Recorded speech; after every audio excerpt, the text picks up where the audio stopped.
길로 지나가다가 자기와 상관없는 다툼을 간섭하는 자는 개의 귀를 잡는 자와 같으니라. 횃불을 던지며 화살을 쏘아서 사람을 죽이는 미친 사람이 있나니 자기의 이웃을 속이고 말하기를 내가 희롱하였노라 하는 자도 그러하니라. 나무가 다하면 불이 꺼지고 말쟁이가 없어지면 다툼이 쉬느니라. 숯불 위에 숯을 더하는 것과 타는 불에 나무를 더하는 것 같이 다툼을 좋아하는 자는 시비를 일으키느니라. 남의 말 하기를 좋아하는 자의 말은 별식과 같아서 뱃속 깊은 데로 내려가느니라. 온유한 입술에 악한 마음은 낮은 은을 입힌 톡이니라. 원수는 입술로는 꾸미고 속으로는 속임을 품나니 그 말이 좋을지라도 믿지 말 것은 그 마음에 7가지 가증한 것이 있음이니라. 속임으로 그 미움을 감출지라도 그의 악이 회중 앞에 드러나리라. 함정을 파는 자는 그것에 빠질 것이요 돌을 굴리는 자는 도리어 그것에 치이리라. 거짓말하는 자는 자기가 해한 자를 미워하고 아첨하는 입은 패망을 일으키느니라. 17절에서는 길로 지나가다가 자기와 상관없는 다툼을 간섭하는 자는 개의 귀를 잡는 자와 같다고 말합니다. 여기서 다른 사람들의 다툼에 간섭한다는 것은 어느 한쪽 편을 들면서 싸움에 참여하는 것을 말합니다. 그러나 우리는 과연 누가 옳은 것인지 모든 사실을 다 알 수 없고 완벽하게 공정할 수도 없습니다. 그러므로 함부로 다른 사람들의 싸움에 간섭해서는 안 되는 것입니다. 물론 남들이 싸울 때 그들로 하여금 서로 용서하고 화목하도록 권면하며 도우려고 노력하는 것은 귀한 일입니다. 그러나 그 다툼에 참여해서 더 큰 싸움을 만드는 것은 사탄에게 속한 일입니다. 누가복음 12장에 보면 어떤 사람이 유산 문제로 형과 다툼이 생겨 예수님께 찾아옵니다. 그러나 예수님께서는 누가 나를 너희의 재판장이나 물건 나누는 자로 세웠느냐 라고 말씀하시며 그들의 다툼에 참여하기를 거절하셨습니다. 우리에게도 이와 같은 분별력과 지혜가 필요합니다. 하나님께서 우리에게 겸손하고 올곧은 마음을 주셔서 어느 한쪽 편을 들거나 싸움을 부추기지 않고 오히려 다툼을 그치도록 돕는 평화의 사람이 되길 축복합니다. 18절에서는 횃불을 던지며 화살을 쏘아서 사람을 죽이는 미친 사람이 있다 라고 말하는데 이 사람은 19절에 나오는 자기의 이웃을 속이고 말하기를 내가 희롱하였노라 하는 사람입니다. 이는 의도적으로 다른 이에게 말로 피해를 입히고서도 자기 원래 의도는 그런 것이 아니었다고 거짓으로 해명하는 악한 사람입니다.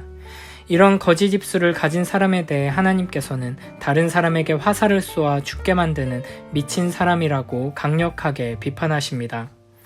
다른 사람들을 즐겁게 해주겠다면서 농담을 하다가 누군가에게 상처를 입히는 경우도 마찬가지입니다.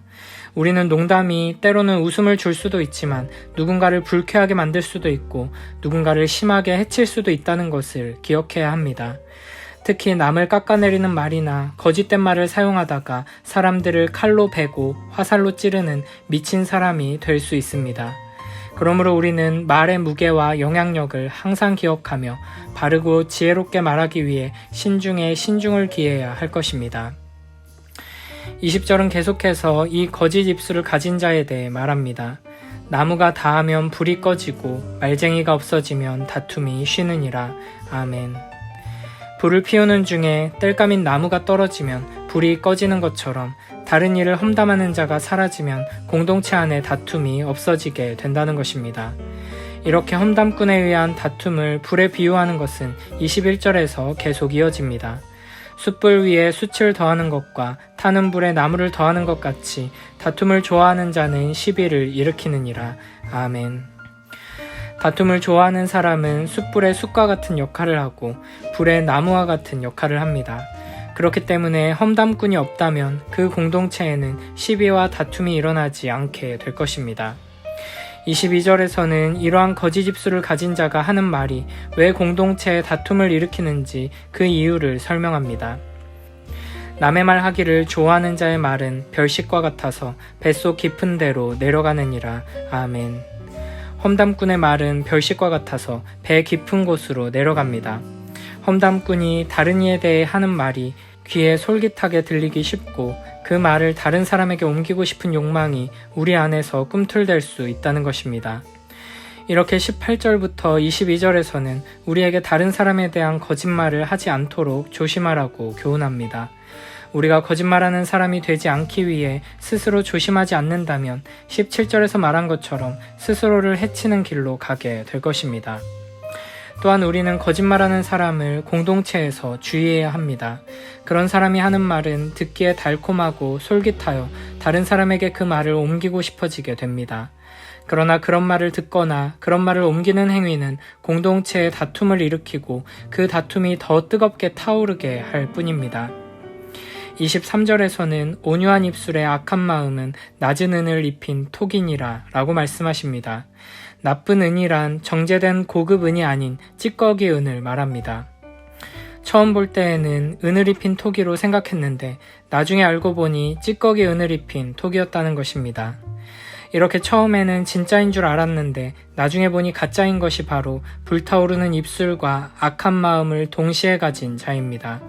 불타오르는 입술이란 20절, 21절에서 말한 불타오르는 다툼의 이미지와 연결되는 표현으로서 공동체의 다툼을 일으키는 입술을 말합니다.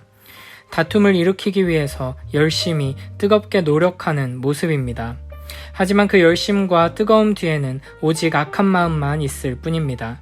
그런 사람은 마치 가짜 은을 입힌 토기와 같습니다. 겉으로는 열심히 어떤 이웃에 대한 진실을 알려준다면서 이야기하지만 그 뜨거운 열심은 가짜 토기의 가짜 은일 뿐입니다. 그 열심과 그 말들이 선한 마음이 아닌 악한 마음에서 나왔다는 것입니다. 24절에서는 원수는 입술로는 꾸미고 속으로는 속임을 품는다고 말합니다. 이웃에 대해 거짓 증거하는 사람의 내면에 미움이 뿌리박혀 있음을 보여주는 것입니다. 이것은 18절부터 22절에 나오는 거짓말하는 자의 전형적인 행태입니다. 그러므로 우리는 입술로는 잘 꾸며서 좋은 것을 말하는 것 같지만 속에는 미움을 지니고 있고 속임수를 품고 있는 자들을 주의해야 합니다. 25절에서는 그런 거짓말을 믿어서는 안 되는 이유를 말합니다. 그 말이 좋을지라도 믿지 말 것은 그 마음에 7가지 가증한 것이 있음이니라. 아멘. 7가지 가증한 것이라는 표현은 실제로 7종류의 마음이 들어있다는 것이 아니라 7이라는 완전수를 사용해서 가증한 것이 그 마음에 가득함을 표현하는 것입니다. 이어서 26, 27절에서는 그런 가증하고 악한 마음을 가득 품고 있는 자의 최후에 대해 말씀하십니다. 속임으로 그 미움을 감출지라도 그 악이 회중 앞에 드러나리라. 함정을 파는 자는 그것에 빠질 것이요 돌을 굴리는 자는 도리어 그것에 치이리라. 아멘. 26절은 미움을 품은 자가 속으로 그 미움을 감춘다 할지라도 내면의 악함이 결국 회중 앞에, 즉 공적으로 드러나게 될 것이라고 말합니다. 거짓말을 해서 다른 이를 해치려 하고 그 미움을 감추려고 노력할지라도 언젠가는 만천하에 명백하게 진실이 드러나게 된다는 것입니다. 그러므로 우리는 사람들 앞에서 겉모습을 가꾸고 그럴싸하게 보이기 위해 이미지를 꾸며내는데 힘쓸 것이 아니라 하나님 앞에서 마음을 가꾸기 위해 힘써야 할 것입니다. 마음을 제대로 가꾸지 않고 영혼을 제대로 돌보지 않고 겉모습만 그럴싸하게 꾸민 사람은 언젠가는 만천하에 그 초라하고 비참한 진실이 드러나게 될 것입니다. 27절은 그렇게 거짓말을 하기 위해 노력하면 할수록 그만큼 자기 자신에게 해를 끼치게 될 것을 말합니다. 함정을 파면 결국 자기가 빠지게 되고 무거운 돌을 언덕 위로 밀어 올리려고 노력하면 결국 그 돌에 자기 자신이 깔려 피해를 보게 된다는 것입니다. 미움을 품고 다른 일을 해하려고 하는 그 노력이 결과적으로 자신을 해치게 됩니다. 미움은 거짓말을 낳고 거짓말은 스스로에게 파멸을 가져옵니다. 이러한 26절, 27절의 가르침은 28절이 요약하고 정리합니다. 이러한 26절, 27절의 가르침을 28절이 명쾌하게 요약하며 정리합니다. 거짓말하는 자는 자기가 해한 자를 미워하고 아첨하는 입은 패망을 일으키느니라. 아멘. 거짓말하는 자가 거짓말을 하는 이유는 그 해하려는 자를 미워하기 때문입니다. 그런데 그런 악한 마음에서 나오는 거짓말은 아첨하는 입, 곧 부드럽고 매끄러운 말입니다. 우리는 아무리 듣기에 좋은 부드럽고 매끄러운 말이어도 사람을 험담하는 거짓말이라면 결국에는 패망을 가져온다는 것을 잊지 말아야 합니다. 그러므로 우리는 우리의 내면에 미움이 가득 차지 않도록 주의해야 합니다. 그 미움에 빠지게 되면 거짓말을 해서라도 험담을 해서라도 그 사람에게 악하게 갚아주고자 하는 욕망이 생겨나게 되고 그 욕망에 휘둘리면 험담꾼으로 전락하게 될 뿐입니다. 그러므로 우리는 하나님을 경외함으로 입술의 정직함을 지켜나가야 합니다. 그러기 위해서는 매일매일 하나님의 말씀 앞에 겸손히 엎드려 그 지혜의 말씀에 귀 기울이며 우리의 마음을 생명의 말씀으로 채워야 할 것입니다.